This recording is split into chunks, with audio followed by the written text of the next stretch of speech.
Focus करिएगा। Chapter हम लोग कौन सा कर रहे थे भाई? Income from house property. Income from सबसे ज्यादा मार्क्स का आएगा आप लोगों का, समझ पा रहे? तो इनकम फ्रॉम हाउस प्रॉपर्टी बहुत सारा पार्ट है। सबसे पहले हम लोग को समझना जरूरी है कि इनकम फ्रॉम हाउस प्रॉपर्टी होता क्या है।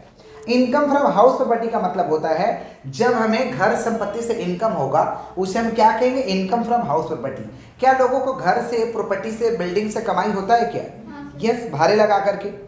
आप लोग नहीं जानते, ये हम लोग का देश में सेकंड सोर्स ऑफ इनकम है। सोर्स ऑफ इनकम का दूसरा जरिया है। पहला हिंदुस्तान सबसे पहले हिंदुस्तान के लोगों को क्या चाहिए? नौकरी चाहिए। ज़्यादा लोगों को क्या चाहिए? नौकरी। तो हिंदुस्तान तो सैलरी का दीवाना है। और सेकंड सोर्स ऑफ इनकम क्या भाई? Income from house property. Income from, तो इनकम फ्रॉम हाउस प्रॉपर्टी का मतलब घर संपत्ति से जब हमें इनकम होगा, समझ पा रहे, उसे कहते हैं इनकम फ्रॉम हाउस प्रॉपर्टी। उसी का कैलकुलेशन इस चैप्टर में करना है। इसका चार्जेबिलिटी सेक्शन है 22। चार्जेबिलिटी सेक्शन कितना है? 22। अच्छा आप बताइए, घर को आप क्या कर सकते हैं? घर को आप क्या कर सकते हैं? या तो भाड़े में लगा दीजिए। भाड़े में लगाने को कहते हैं लेट आउट। क्या कहते हैं? Let out. समझ पा रहे? एक खुद रह के मजा लेंगे, सेल्फ ऑक्युपाइड। खुद रहेंगे तो सेल्फ ऑक्युपाइड। नहीं समझे? और नहीं तो क्या करते हैं? खुद का घर में खुद का बिजनेस लगा दो, खुद का प्रोफेशन लगा दो। Use for own business and profession. Use for own business and, समझ पा रहे? तो इस चैप्टर में दो ही तरीका का रूम का वर्ड है। लेट आउट माने इस चैप्टर में कैलकुलेशन होगा लेट आउट का और सेल्फ ऑक्युपाइड का। लेट आउट का और माने भाड़े में लगा दिया उसका कैलकुलेशन होगा, और एक सेल्फ ऑक्युपाइड माने जिस घर में हम लोग खुद रह के मजा लेते हैं उसको कहते हैं सेल्फ ऑक्युपाइड। क्या कहते हैं? और use for own business and profession इस चैप्टर में कवर्ड नहीं है। आज हम लोग थ्योरेटिकल पोर्शन में बात नहीं करेंगे, पूरा का पूरा प्रैक्टिकल पोर्शन में बात करेंगे। समझ पा रहे? और प्रैक्टिकल करेंगे भी। थ्योरी के लिए नेक्स्ट क्लास में हम थ्योरी दिखाएंगे, ठीक है? सुनिए ध्यान से। इसका चार्जेबिलिटी सेक्शन कितना भाई? 22। कोई भी लेट आउट प्रॉब्लम बिना गैप निकाले हुए नहीं चालू हो सकता है। गैप का मतलब होता है ग्रॉस एनुअल वैल्यू। बोले क्या बोले हैं? गैप का मतलब क्या होता है? Gross annual value. Gross annual value को अगर साधारण भाषा में समझे तो रूम का भाई अर्निंग कैपेबिलिटी क्या है? रूम का अर्निंग कैपेबिलिटी क्या है? माने एक रूम से हम कितना कमा सकते हैं, इसको कहते हैं gap. Gross annual value. Gross annual value means earning capability of the house. Earning capability of the house, उसे हम क्या कहते हैं? गैप कहते हैं। क्या कहते हैं हम लोग? समझ रहे हैं? तो ग्रॉस एनुअल वैल्यू। अब कोई भी लेट आउट सम बनाने के लिए हमें सबसे पहले गैप निकालना पड़ेगा। समझ पा रहे हैं? तो हम लोग आज के इस क्लास में गैप निकालना सीखेंगे। गैप निकालेंगे तो कैसे निकालेंगे, और गैप का अलग से सम भी आता है। गैप का अलग से सम आता है। गैप का फुल फॉर्म क्या भाई? Gross annual value. बोलो ग्रॉस एनुअल वैल्यू को निकालने का 3 स्टेप है। Higher, lower, higher. बोलो क्या बोलो? जोर से बोलिए। Higher, lower, higher. हालांकि ये स्टेप कहीं बुक में लिखा हुआ नहीं है, हम लोग अपने लर्निंग ट्रिक के हिसाब से बनाए हैं। ये स्टेप बुक में कहीं लिखा हुआ नहीं है। किसका बात करें? Higher, lower, higher. बोलो क्या बोलो? Higher, lower, higher. हायर हम लोग देखते हैं म्युनिसिपल वैल्यू और फेयर रेंट। म्युनिसिपल वैल्यू और फेयर रेंट में हम लोग बड़ा देखते हैं। म्युनिसिपल वैल्यू और फेयर रेंट में बड़ा देखते हैं। ये दोनों में बड़ा कितना है भाई? 60,000। 50,000 म्युनिसिपल वैल्यू और फेयर रेंट 60,000। दोनों में बड़ा कौन है? 60,000। तो बड़ा किस में देखेंगे? म्युनिसिपल वैल्यू और फेयर रेंट। समझ रहे? छोटा किसके साथ देखेंगे? स्टैंडर्ड रेंट के साथ। किसके साथ हम लोग? Standard rent. अच्छा स्टैंडर्ड रेंट मान लीजिए 55,000 है, तो ये 60,000 और 55,000 में छोटा कौन है? 55,000। दोनों में छोटा कौन है भाई? 55,000।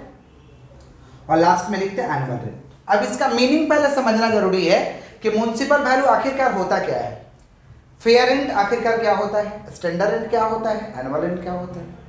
समझ पा रहे? एक गैप निकालने का स्टेप क्या है? Higher, lower, higher. बोलो क्या बोले? Higher, lower, higher. समझ पा रहे? लेकिन हायर, लोअर, हायर तो हम लोग करेंगे, बट उसका मतलब तो समझना जरूरी है। तो सबसे पहले हम लोग को समझना जरूरी है म्युनिसिपल वैल्यू क्या होता है। म्युनिसिपल वैल्यू का मतलब होता है म्युनिसिपल कॉर्पोरेशन प्रत्येक एरिया का एक तो वैल्यू डिसाइड करता है कि रूम का रेंट क्या होना चाहिए।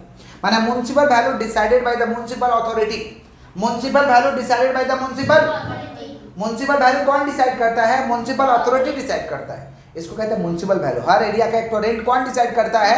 Municipal value, municipal authority, municipal, उसको कहते हैं म्युनिसिपल वैल्यू। फेयर रेंट का मतलब होता है जो प्रॉपर्टी हमारा है वैसा प्रॉपर्टी सिमिलर किसी और का भी होगा उस एरिया में, समझ पा रहे हैं? तो उस प्रॉपर्टी का उस एरिया में क्या रेंट चल रहा है, क्या रेंट मिल रहा है, सिमिलर प्रॉपर्टी का उस एरिया में क्या रेंट मिल रहा है, इसको कहते हैं फेयर रेंट। क्या कहते हैं? समझने के लिए साधारण भाषा में बोल सकते हैं कि highest rent of the area, area का सबसे ज्यादा भाड़ा कितना हो सकता है, समझने के लिए। लेकिन फेयर रेंट का एक्चुअल मीनिंग क्या होता है? सेम प्रॉपर्टी का सेम एरिया में कितना भाड़ा मिल रहा है, सेम एरिया में कितना भाड़ा मिल रहा है। जैसे मान लीजिए हमारा एक तो सेम प्रॉपर्टी है और इनका एक तो सेम प्रॉपर्टी है, समझ रहे? तो दोनों में कंपेयर करेंगे कि भाड़ा सबसे ज्यादा किनको मिल रहा है, इसको कहेंगे फेयर रेंट। क्या कहेंगे हम लोग? एग्जाम्पल के लिए और समझने के लिए क्या भाई, highest rent of the area, highest rent समझ, समझने के लिए साधारण भाषा में हाईएस्ट रेंट को फेयर रेंट कहते हैं। हाईएस्ट रेंट को क्या कहते हैं, समझ गए? अरे हाईएस्ट तो हो रहा है, हमारा सेम प्रॉपर्टी और इनका सेम प्रॉपर्टी, जो ज्यादा भाड़ा होगा वो लिखेंगे, तो हाईएस्ट तो हो रहा है, इसको कहते हैं फेयर रेंट। क्या कहते हैं? Standard rent. स्टैंडर्ड रेंट का मतलब होता है कि rent fix by the rent control act, rent fix by the rent control act. हर एक तो रेंट कंट्रोल है ना, बोलते हैं ना भाड़ा नहीं लोगे तो रेंट कंट्रोल में देंगे, तुम क्या जानते हो? भाड़ा नहीं दीजिएगा तो कहाँ जमा करेंगे? Rent control. भाड़ा मत लीजिए आप, हम कहाँ जमा करेंगे? रेंट कंट्रोल, समझे? तो हर एरिया का एक तो रेंट कंट्रोल मिनिमम भाड़ा तय करता है कि कितना होगा, तो जो भाड़ा रेंट कंट्रोल एक्ट तय करेगा उसे कहते हैं स्टैंडर्ड रेंट। जो भाड़ा रेंट कंट्रोल एक्ट तय करेगा उसे क्या कहते हैं? मैंने साधारण भाषा में कह सकते हैं minimum rent of the area, minimum rent of the, ये रेंट कौन तय करेगा? Rent control act. बोलो क्या बोले? और लास्ट में एनुअल रेंट, माने हमको सालाना रेंट कितना मिल रहा है जो हमारे पॉकेट में आएगा, जो हमारे, उसे कहते हैं एनुअल रेंट। क्या कहते हैं? तो हम हायर किस में देखेंगे? म्युनिसिपल वैल्यू और फेयर रेंट। म्युनिसिपल वैल्यू और ये दोनों में बड़ा बताइए 60,000। स्टैंडर्ड रेंट जो निकल के आएगा, जो निकल के आएगा उसका स्टैंडर्ड रेंट के साथ कंपेयर करो, छोटा कौन है दोनों बताओ? 55, ठीक है। और मान लीजिए एनुअल रेंट हम लोग का है 60,000। एनुअल रेंट कितना है दोनों में बड़ा बताओ? 60,000। क्या निकल गया? गैप। क्या निकल गया? गैप। क्या निकल गया हम लोग का? गैप। क्लियर है? तो सबसे पहले क्या देखे? हायर, फिर हायर के साथ लोअर और फिर लोअर के साथ, समझे क्या बोले? स्टेप क्या है? Higher lower higher. वापस से बताइए, ये तो ठीक है। मान लीजिए म्युनिसिपल वैल्यू 60,000 है, फेयर रेंट भी 60,000 है और स्टैंडर्ड रेंट 55,000 है, ठीक है। ये दोनों में बड़ा कौन है भाई? कोई भी एक, कोई भी एक। और जो बड़ा निकल के आया, मान लीजिए बड़ा निकल के आया, तो इसके साथ ये दोनों का छोटा कौन? 55। तो 55 लिख देंगे, दो स्टेप एक साथ करते हैं 55। हायर और लोअर हो गया, लास्ट में क्या लिखेंगे? Annual rent. एनुअल रेंट मान लीजिए 50,000 है, दोनों में बड़ा बताओ? 55। क्लियर? ये क्या निकला? गैप। क्या निकला? अब मान लीजिए एनुअल रेंट 50,000 है, एनुअल रेंट कितना है? 50, और सवाल में लिखा हुआ है ना कि अनरियलाइज रेंट। अनरियलाइज रेंट मैंने भाड़ा नहीं मिला, अनरियलाइज 2,000 है। अनरियलाइज, तो अगर अनरियलाइज रहेगा तो एनुअल से माइनस करके लिखेंगे, अनरियलाइज रहेगा तो एनुअल से माइनस करके लिखेंगे। अनरियलाइज कितना? 50,000। अनरियलाइज कितना है? तो 50,000 माइनस 2,000 कितना हो रहा? 48,000। ये दोनों में बड़ा बताइए? 55। दोनों बड़ा बताइए कितना है? 55,000। कितना भाई? समझ पा रहे हैं? तो अनरियलाइज रहेगा तो एनुअल से माइनस करके लिख देंगे, अनरियलाइज रहेगा तो एनुअल से माइनस करके लिख देंगे। अच्छा बताइए यहाँ पे गैप किसके वजह से आया है? नीचे वाला ज्यादा होने के कारण। अगर नीचे वाला ज्यादा होने के कारण गैप आया है और सवाल में वैकेंसी पीरियड दिया, वैकेंसी पीरियड का मतलब होता है कि रूम खाली रहा, रूम खाली रहा, तो हम वैकेंसी पीरियड लेस करेंगे, वैकेंसी पीरियड लेस करेंगे। अच्छा यहाँ पे गैप किसके कारण आया? ऊपर वाला के कारण। ऊपर वाला ज्यादा होने के कारण कि नीचे वाला ज्यादा होने के कारण? ऊपर वाला ज्यादा होने के कारण आया, तो यहाँ पे वैकेंसी पीरियड लेस नहीं करेंगे, रहेगा तो वैकेंसी पीरियड लेस नहीं करेंगे। अच्छा मान लीजिए तीसरा केस 55, मान लीजिए 55 और एनुअल भी 55, टकरा गया, टकराने के कारण क्या आया है? टकराने के कारण क्या आया है? यानी कोई भी एक, तो वैकेंसी पीरियड लेस करेंगे, वैकेंसी पीरियड लेस। सुन लीजिए रूम के साथ क्या हो सकता है? आपके रूम के साथ यही हो सकता है कि पूरा साल मेरा भरेता रहा, टेनेंट रहा, पूरा साल पैसा मिला। दूसरा केस हो सकता है पूरा साल रहा, अनरियलाइज रेंट नहीं दिया भाड़ा, पूरा साल रहा भी नहीं, मान लीजिए 12 महीना में 10 महीना रहा, 2 महीना रूम खाली रहा, तो वैकेंसी फ्री। रूम के साथ यही हो सकता है। एक और कंडीशन हो सकता है कि 12 महीना में 2 महीना रहा भी नहीं या कुछ पैसा मार भी लिया, अनरियलाइज, माना दोनों हो गया। समझ रहे हैं? तो ये तो बात समझ आ गया कि अनरियलाइज रेंट है तो एनुअल से माइनस करके लिख देंगे। अब वैकेंसी पीरियड रहेगा, उसी में सोचना है, जिस सवाल में वैकेंसी पीरियड रहेगा उसी में सोचना है कि फाइनल जो गैप आ रहा है वो किसके कारण आ रहा है। ये कंपैरिजन में देखेंगे कि ये एनुअल रेंट ज्यादा होने के कारण आ रहा कि ये वाला ज्यादा होने के कारण आ रहा। अगर ये वाला ज्यादा होने के कारण आ रहा तो वैकेंसी पीरियड लेस करेंगे, टकरा गया दोनों तो वैकेंसी पीरियड लेस करेंगे। हाँ, लेकिन ऊपर वाला के कारण अगर आ रहा है तो वैकेंसी पीरियड लेस नहीं करेंगे। समझे? नोट में हम दिखा देंगे। ठीक है, एक क्वेश्चन लिख रखे हैं, compute gap from the following. ये देख पा रहे हैं आपको सवाल कितना लग रहा है? एक ठो, लेकिन इसमें 5 हम सम कवर किए। कितना सम कवर किए? 5। समझ पा रहे हैं? चलिए तो हम बनाते हैं इस तरीके से, लंगर चुंगा की तरह नहीं बनाते हैं, ढंग से बनाते हैं, ये तो समझने के लिए है। तो गैप निकालने का स्टेप क्या भाई? Higher lower higher. बोलिए क्या बोले? Higher lower higher. अब तो इसका फॉर्मेट करना पड़ेगा हम लोगों को। समझ रहे हैं? इसका हम लोगों को क्या करना पड़ेगा? फॉर्मेट। सम तो आप लोग लिख ही लिए हैं, ये हम लोग का सम है। क्या निकालना है? गैप निकालना है। क्या निकालना भैया? गैप निकालना। कैसे निकालेंगे सुनिए, समझ में आ जाएगा, एकदम अच्छे से समझिए, एकदम कंसंट्रेशन को एकदम हाईएस्ट लेवल पर रखिए। अच्छे से एक फॉर्मेट कर लेंगे हम लोग, एक फॉर्मेट कर लेंगे। समझ पा रहे हैं? ऐसे एक फॉर्मेट कर लेंगे हम लोग, फॉर्मेट कर लेंगे particulars.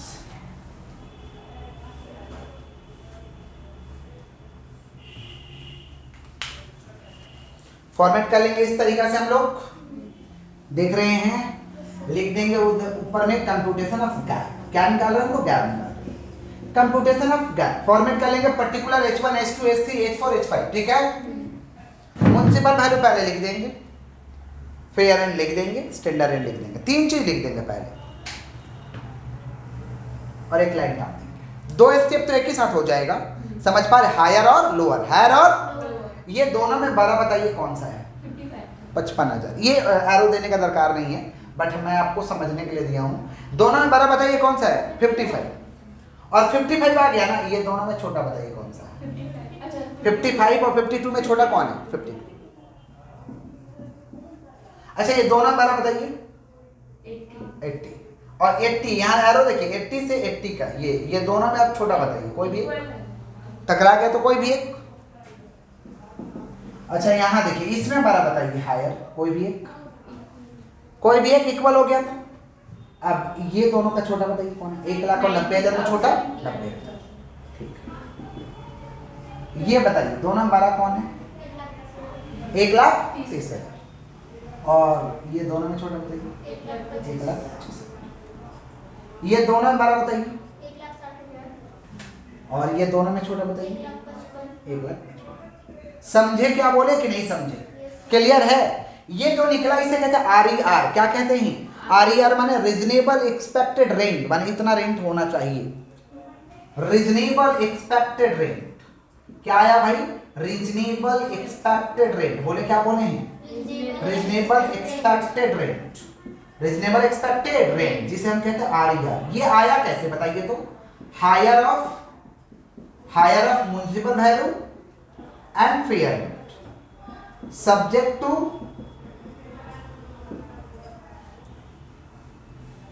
higher of municipal value and कौन सा रेंट बोलिए? fair rent। higher of municipal value and fair rent subject to maximum standard rent।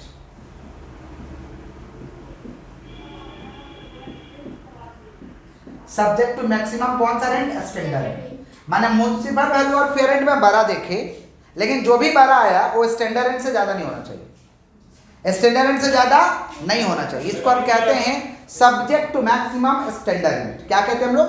Subject to maximum standard rent. Clear है क्या? अब क्या लिखेंगे हम लोग? Annual rent. क्या लिखेंगे हम लोग? Annual rent. एनुअल रेंट दिया हुआ है, देखिए एनुअल रेंट कितना दिया हुआ है? 60,000। थोड़ा बताइए। Annual rent 60,000। अच्छा, S2 का एनुअल रेंट कितना है? 72,000। 72,000। अच्छा, S3 का एनुअल रेंट है अच्छा H2 का एनुअल रेंट है जिसमें अनरियलाइज रेंट दिया हुआ है, तो अगर अनरियलाइज रेंट है तो अनरियलाइज रेंट को माइनस करके लिखेंगे। कैसे लिखेंगे हम लोग? माइनस करके। तो 72 में से 2 जाएगा, कितना बचेगा? 70। ठीक है। H3 का एनुअल रेंट कितना है?